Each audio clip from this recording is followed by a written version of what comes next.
Dalam era digitalisasi yang semakin berkembang dan maju ini, informasi apapun dapat tersebar secara luas dan cepat.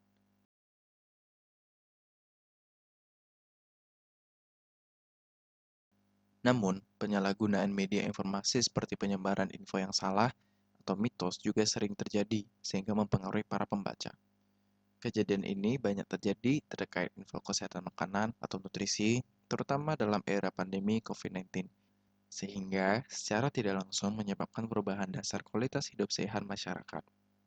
Karena dengan berkembangnya zaman, semakin banyak orang yang mengandalkan sosial media sebagai tempat sumber berita dan informasi. Lantas, bagaimana masyarakat banyak jatuh dan percaya dengan informasi yang salah atau mitos?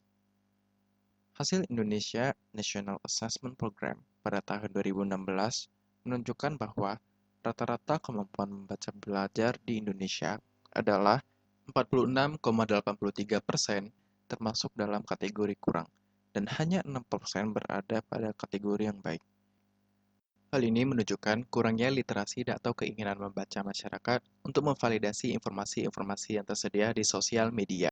Untuk itu, masyarakat perlu tahu hal kesehatan mendasar untuk hidup yang lebih baik dan menjadi pengguna yang lebih cerdas dalam memilah informasi. Lantas, informasi nutrisi apa yang bisa menjadi dasar untuk masyarakat supaya bisa memiliki kualitas hidup yang baik dan bisa menjadi konsumen yang lebih cerdas? Pertama, menggunakan panduan isi piringku sekali makan sebagai pedoman ketika makan, di mana 2/3 dari setengah piringnya adalah sumber makanan karbohidrat atau makanan pokok, seperti beras, beras merah, singkong, mie, sorghum, dan lainnya. Sepertiga dari setengah piringnya adalah sumber protein, mau itu dari sumber nabati ataupun hewani, seperti tahu, tempe, kacang-kacangan, telur, ayam ikan, daging, dan lainnya. Sepertiga dari setengah piringnya adalah sumber vitamin dan mineral, yakni buah-buahan, seperti semangka, pisang, pepaya, jeruk, mangga, dan lain-lain.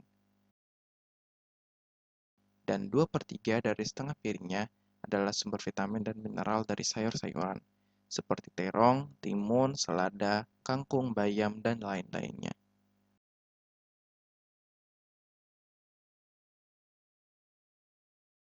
Serta tidak lupa untuk sesuaikan porsi makanan sesuai dengan indeks massa tubuh.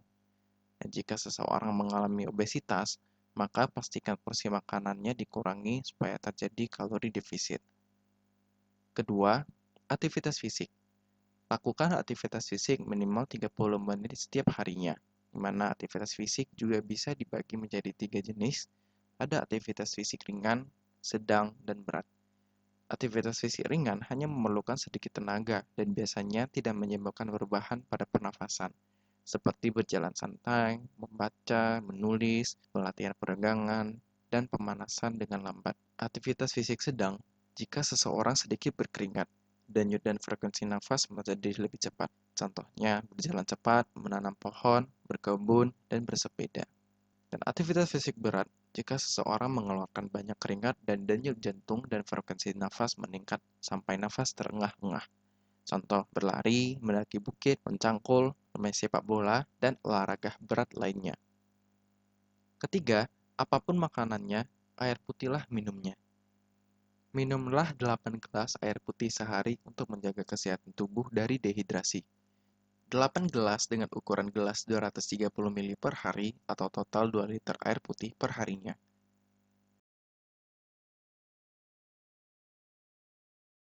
Keempat, selalu rajin menimbang berat badan. Hal ini bertujuan untuk memantau nilai indeks massa tubuh seseorang. Dan untuk mengetahui indeks massa tubuh yang normal, Anda dapat melihatnya melalui tabel yang tersedia di website Kementerian Kesehatan.